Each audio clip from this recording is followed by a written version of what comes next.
Great events create great brands, and it takes a village to put on an event that engages, excites, and connects audiences to your brand. And we're that village. I'm Alyssa. I'm Paulina. And I'm Rachel. And you're listening to Great Events, the podcast for all people interested in events and marketing. Hello, everyone. What has been going on in this wide world of events? My name is Alyssa, and welcome to this week's episode of Great Events, a podcast by Cvent. This week, we are super excited to be talking about waste and recycling at events. We are entering Earth Month here, and so we felt like it was really important to start bringing up some of these more sustainable topics to our conversations this month.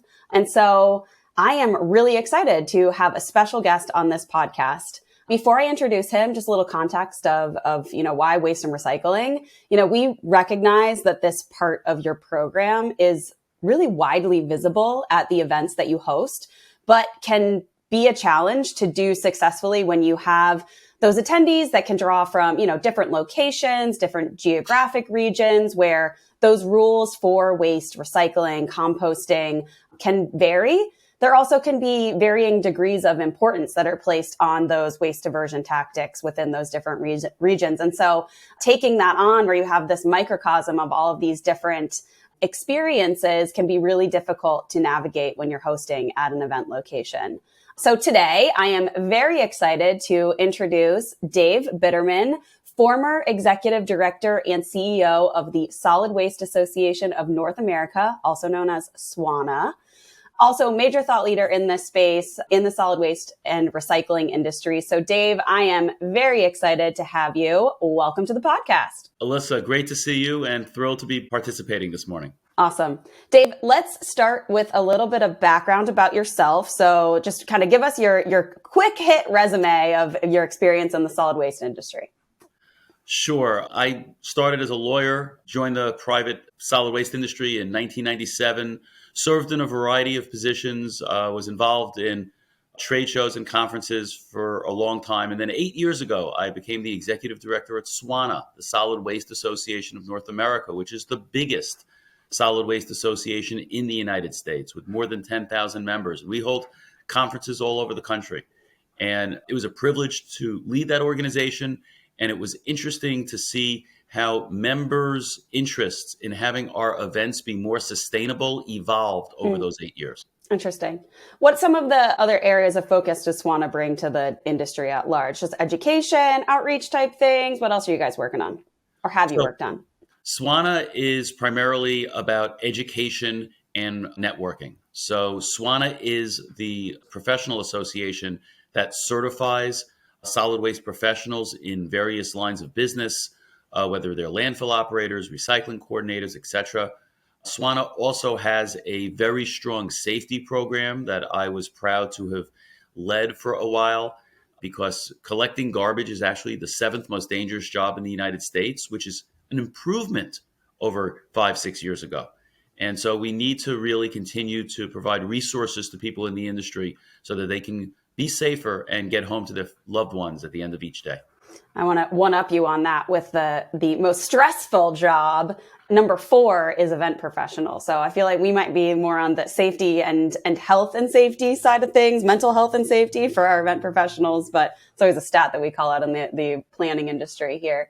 I did want to call out, Dave and I go back quite a few years here. I don't think I've ever divulged this on the podcast, but I used to work in the waste and recycling industry. I worked for a hauler that was local to the DC metro area, but was very closely knit to the community here and helping the public understand all of the different waste and recycling options that they had and did a lot of public outreach programs. And so Dave and I met in conjunction with that, kind of, old colleagues in a sense. So I'm very excited to be starting this conversation up for a new industry, but certainly applicable as the sustainability narrative is very much rising to the forefront of events that not only you host, but also that you attend.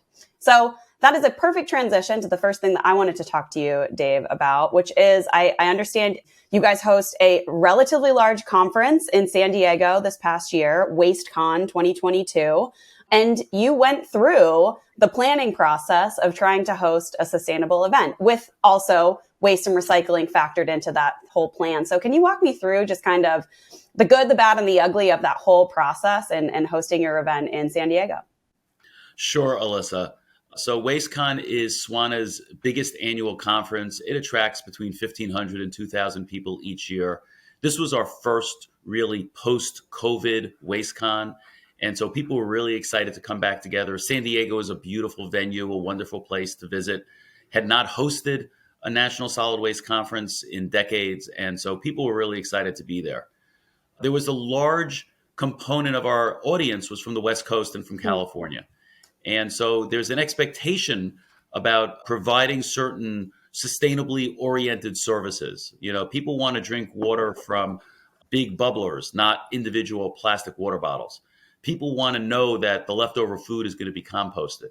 There need to be recycling bins everywhere. And single-use plastic is very much frowned upon. And we had a few challenges because the venue didn't necessarily have all of the things we wanted to be able to satisfy all of the needs that we had.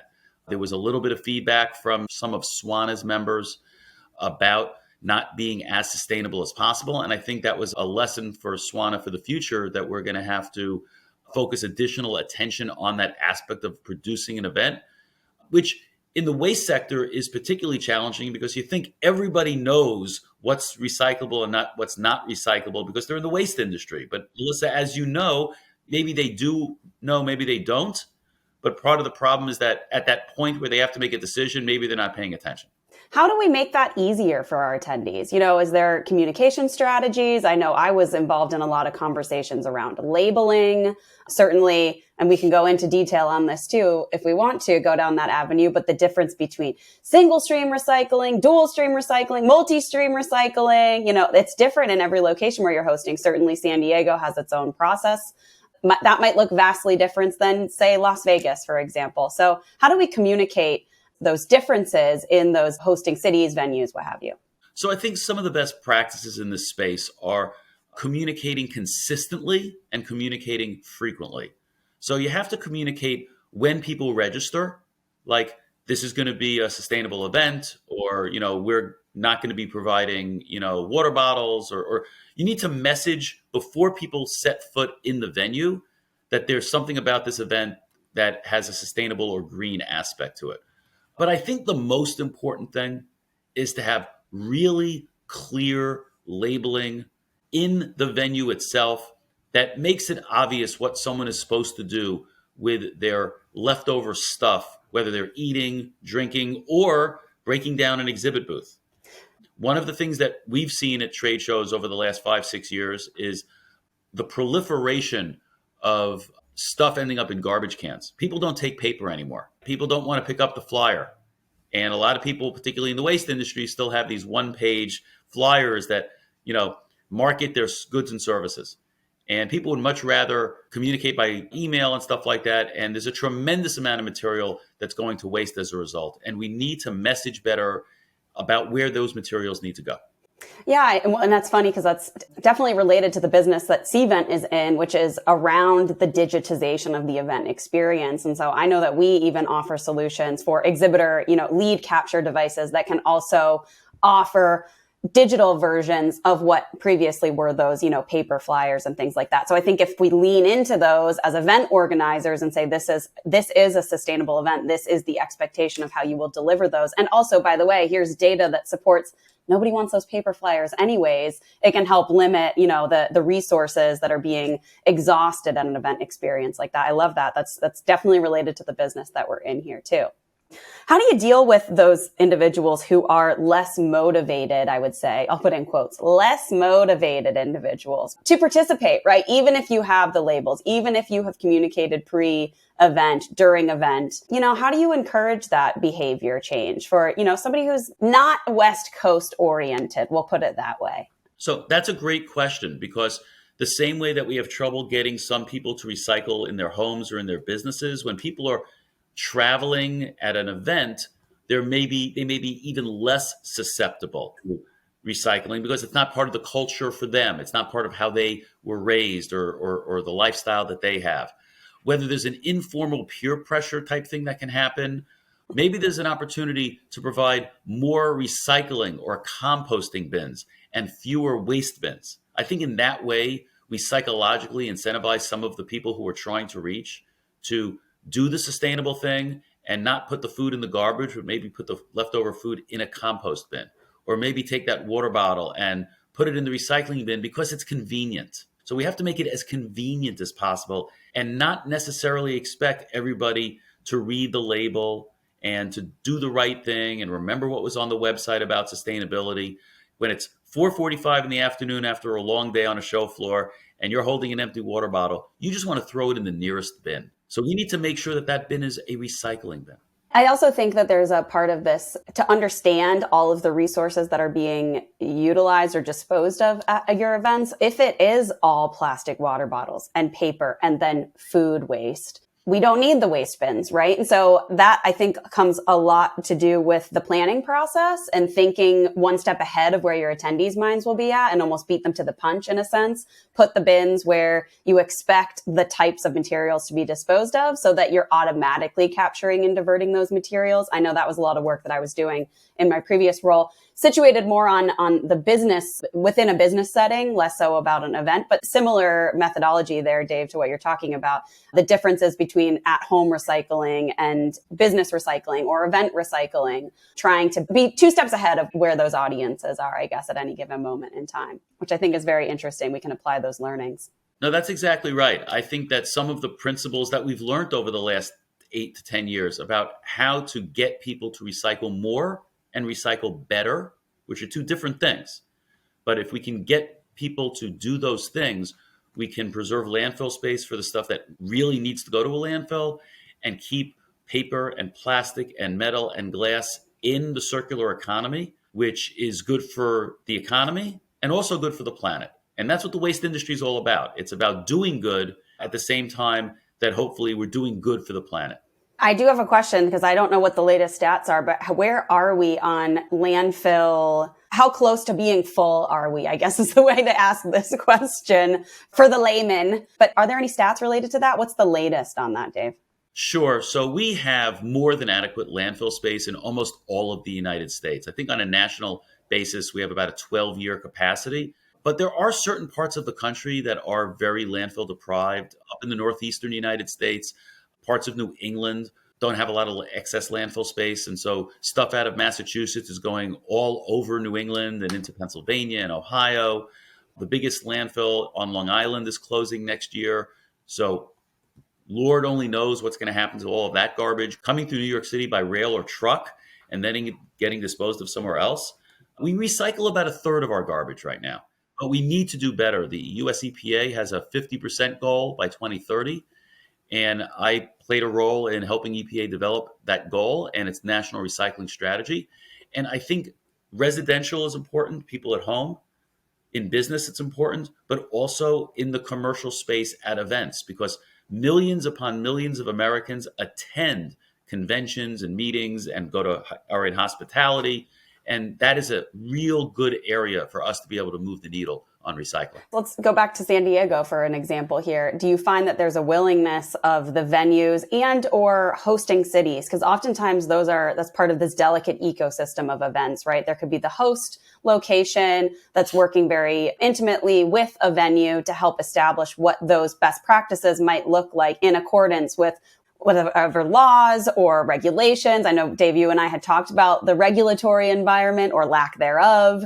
And so how do we work better with these partners to create that strategy? Because really, at the end of the day, that's what event professionals are doing. They're collaborating, they're working together, they're bringing all of these suppliers together to craft that experience. And so this is just but one of many of those experiences we need to consider the sustainable component of our events as well. So any recommendations for how to better collaborate and communicate about waste and recycling? Sure. So event planners need to identify this as a priority at the very beginning of the process. You can't wait until 45 days before the event to say, oh, we need composting bins on the show floor. So you need to communicate this Even during the contract negotiation, when you're figuring out whether or not you're going to select a site, one of the conditions that you may want to discuss during the negotiation is the availability of recycling and composting services in the venue and what that might look like. But then more importantly, during the walkthrough, when you're figuring out where you're going to do your events, which we typically did 6 months in advance of an event, you need to be looking in the back of the house. You need to be figuring out, okay, what are their capabilities? As you said, what are the local regulations that may require a venue to provide certain services? So there's 7 or 8 states in the United States that mandate food waste diversion, which means that the food waste isn't allowed to go into a landfill. So they are by law required to not put stuff in what we call the garbage. And so then we need to figure out how to get that material from the front of the house in a source separated way to the back of the house in a way that's going to end up in a compost bin. And the same would be true for traditional recyclables. You referred to earlier single stream recycling, which is when you mix all of the recyclables together in one bin.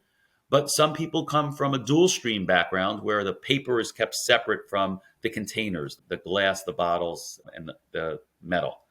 And so we need to be mindful of that as we're talking to the venue, and we need to sometimes get the CVBs involved, the Convention and Visitors Bureaus, because they may be able to provide guidance on what the capabilities are of certain venues, because it's not just about the convention center. You might have an event in a convention center, but then you're going to have an offsite at a hotel or a hall or a restaurant, right? And you may bring hundreds and hundreds, if not thousands of people to those events.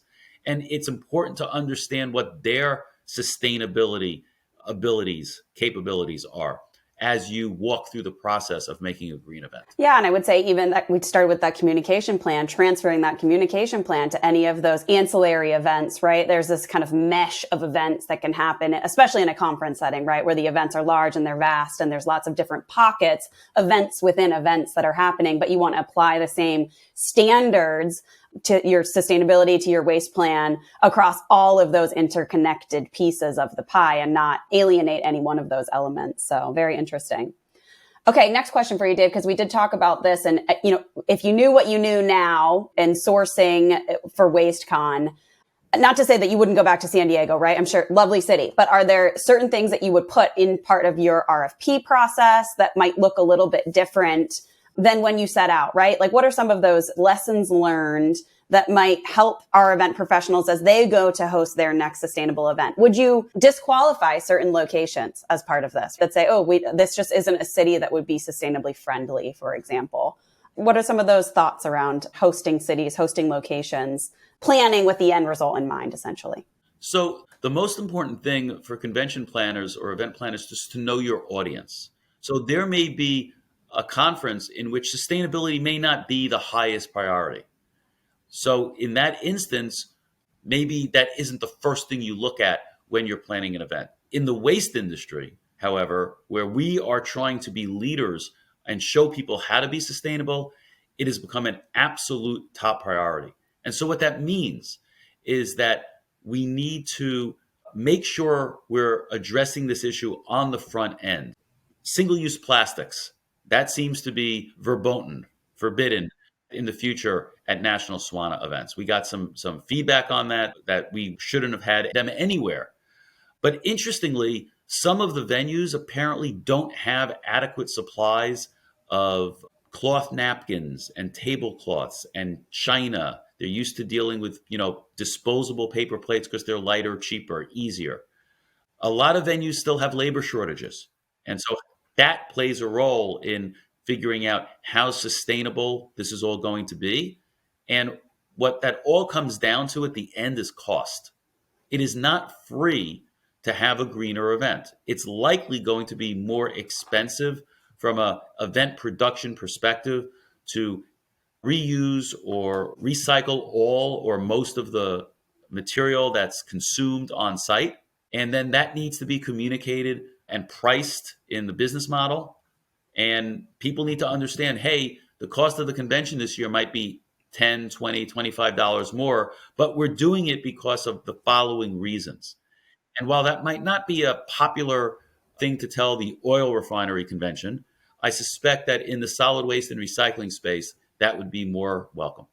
I love that. I love that. I also, just to add, I feel like incremental changes go a big way. I think that goes without saying. We hear that a lot in the green space, but I do think that it's got to start somewhere. So pick your battles, right? If that means hosting at a LEED certified venue location, so you know that there's less waste and reduction when it comes to electricity management. That might be a place to start, right? It might not start with your waste and recycling plan. That might be a harder thing to accomplish.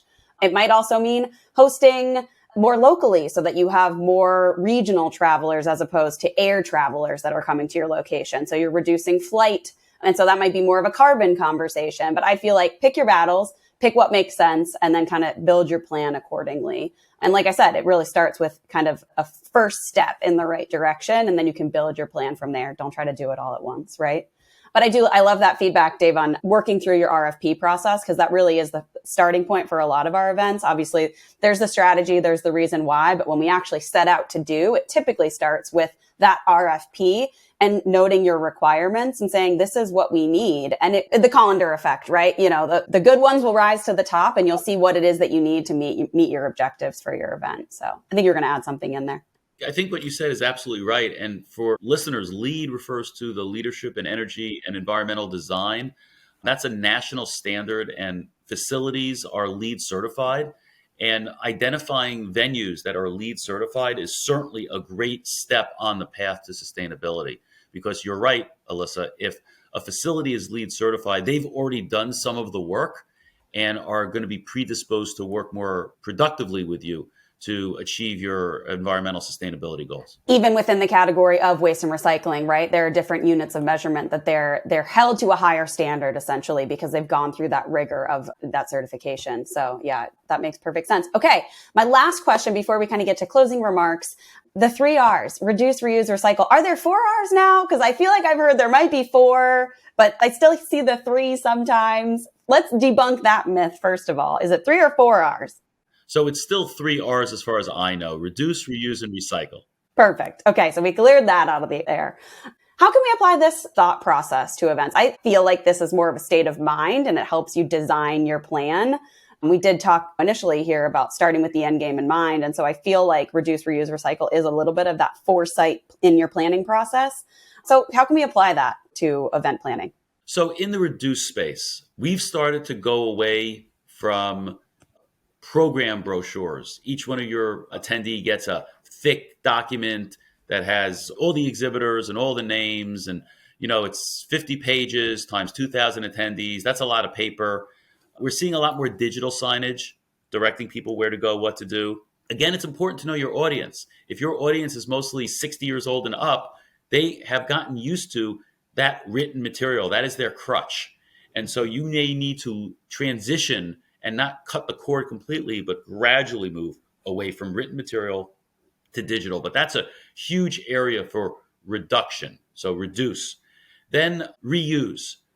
I'm starting to see in events that not all of the space is carpeted the way it used to be. Carpeting is not necessarily a sustainable commodity. It's only used a couple of times and then maybe it's tossed out. At WasteCon, we did not have carpet on the entire show floor. That's an area that I think event planners should be looking at and talking to the venues about, well, what happens to the carpet after we use it? Is it carpet that was used before? If it is used before, is it cleaned? Is it because people are concerned about that? And so carpeting becomes an opportunity to reuse. Interesting. That's something I've never even thought about, right? That's opening up my eyes to a new area of reduction or reusing, right? It could fall into either of those camps. If you don't need it, it's a reduction, right? Absolutely. And just a quick story. About 15 years ago, I was shooting a video at a landfill outside of Las Vegas. And while we were at the landfill, 2 or 3 trucks came and disgorged voluminous amounts of carpet from what I assume was a convention center that was getting rid of, 20 tons worth of carpeting, right? And I really wondered, wow, that's the highest use for this material? We couldn't use this for something else? And this was 15 years ago. Now I'm sure that convention center has a different practice. But the amount of material that we mindlessly throw away because it's easy or because it's cheaper doesn't necessarily comport with the desire of our audiences particularly our younger audiences, to be green and sustainable. And we need to align expectations to meet those folks who are the future leaders in not just the waste industry, but all industries, so that we can all be working together productively in that area. And not to make it such a practical comment here, but it certainly saves costs too, right? Like that cost to either rip up that carpet, install that carpet, lay it down. That song and dance that we do with carpet for events is not super cost effective either. I know that that's some area where our meetings and events team is able to save costs and not laying down carpet. I don't think there's ever been a thought that, oh, this is a sustainable practice. But now if we can think of it as one, it validates our decision not to purchase that carpet for branding purposes, for marketing needs. So very interesting. I hadn't thought about that. And we've talked a lot about recycling here today, so I don't want to belabor that point here. But certainly bringing up the 3 Rs as part of this process is something that we can be thinking through every area of our event, from exhibitor management to the brochures to that welcome experience, those flyers.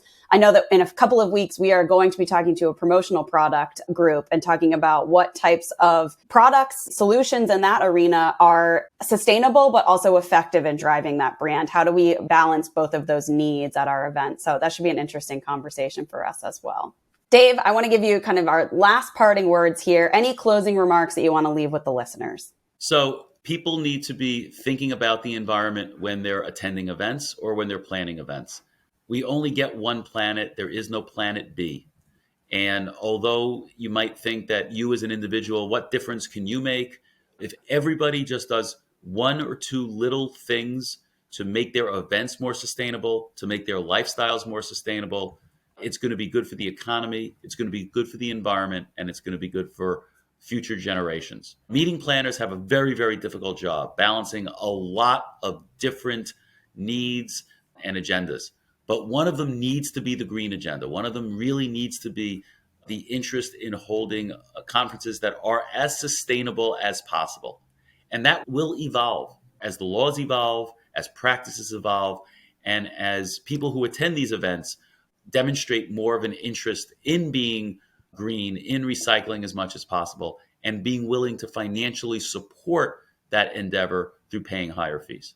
Thank you for this opportunity, Alyssa. Perfect way to close out this episode. Listeners, we hope that you enjoyed this chat today as well, that you found some inspiration or some easy takeaways that could inspire or re-inspire your own sustainable event programs, conferences, any type of event. Dave, once again, thank you so much for joining me. I'm very excited to apply my background as a trash lady to the meetings and events world. I think this was super relevant to our industry today.